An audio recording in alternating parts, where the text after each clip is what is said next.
യഥാർത്ഥ പ്രശ്നം എന്താ അറിയോ? ശരിക്കും രാഷ്ട്രീയത്തിലെ കുമ്പിടി കളിക്കലാണ് ഈ കമ്മ്യൂണിസ്റ്റ് പാർട്ടി ചെയ്യുന്നത്. ഇത് ഇത്ര പെട്ടെന്ന് ഇതുവരെ നടന്നിട്ടുള്ള കാര്യങ്ങളൊക്കെ മറക്കാൻ വേണ്ടി പറ്റുമോ? ഇന്ന് എന്താണ് സംഭവിച്ചിട്ടുള്ളത്?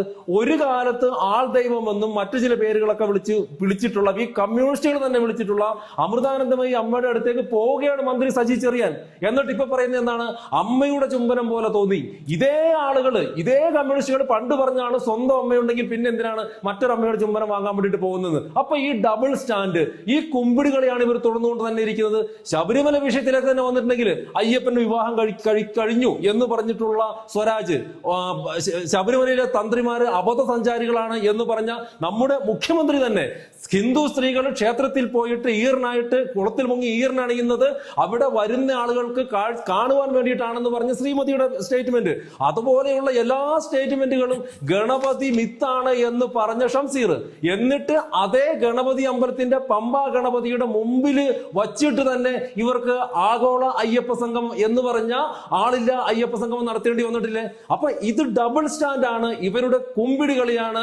രണ്ടിടത്ത് രണ്ട് രീതിയിൽ ഇവർ കണ്ടുകൊണ്ടേയിരിക്കലാണ്. അതുകൊണ്ട് ഈ കാര്യങ്ങൾ ജനങ്ങളുടെ മുമ്പിലോട്ട് വെച്ചുകൊണ്ട് ജനങ്ങളിലേക്ക് ഇറങ്ങിച്ചെന്ന് ഞങ്ങളുടെ നിലപാട് പറയുക തന്നെ ചെയ്യും. ഇരുട്ടിന്റെ മറവില് പോലീസ് പ്രൊട്ടക്ഷനോട് കൂടി പോലീസിന്റെ ജാക്കറ്റ് കൂടി ഉപയോഗിച്ച്, ജാക്കറ്റ് വരെ ഇടിയിപ്പിച്ച് ബിന്ദു അമ്മിണിയെയും രഹന ഫാത്തിമയെയും ശബരിമലയിൽ കയറ്റിയ അക്കാര്യങ്ങൾ ഞങ്ങൾ ജനങ്ങളിലേക്ക് പറയുക തന്നെ ചെയ്യും. ശബരിമലയില് ഒരിക്കൽ പോലും ബിന്ദു അമ്മണി ആയിക്കോട്ടെ, കനകദുർഗ ആയിക്കോട്ടെ, രഹന ഫാത്തിമ ആയിക്കോട്ടെ, അവർ ശബരിമലയിൽ പ്രവേശിച്ചതിന് ശേഷമോ മുമ്പോ ഏതെങ്കിലും അവരുടെ വിശ്വാസപരമായിട്ടുള്ള ഏതെങ്കിലും പോസ്റ്റ് നിങ്ങൾ കണ്ടിട്ടുണ്ടോ?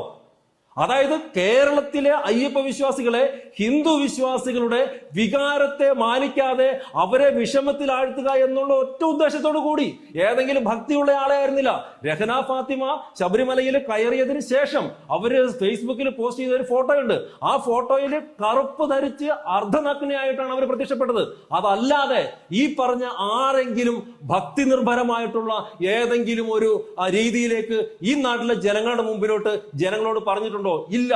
അപ്പോ അങ്ങനെയുള്ള ആളുകളെ ശബരിമലയിൽ കയറ്റിയപ്പോ സ്വാഭാവികമായിട്ടും ശബരിമല ഭക്തർക്ക്, അയ്യപ്പ ഭക്തർക്ക് വേദനിച്ചു എന്ന് അത് പിണറായി സർക്കാരിന് മനസ്സിലായി. ആ പിണറായി സർക്കാരിന് മനസ്സിലായത് കൊണ്ട് അതിൽ നിന്ന് പുറത്തു കടക്കുവാൻ വേണ്ടിയിട്ട് കേരളത്തിലെ അയ്യപ്പ ഭക്തരുടെ കൂടി അല്ലെങ്കിൽ ഹിന്ദു വിഭാഗങ്ങളുടെ കൂടി വോട്ട് വാങ്ങുവാൻ വേണ്ടിയിട്ടുള്ള കപടമായിട്ടുള്ള തട്ടിക്കൂട്ട് പരിപാടിയാണ് ഇവര് പമ്പയിൽ നടത്തിയത്.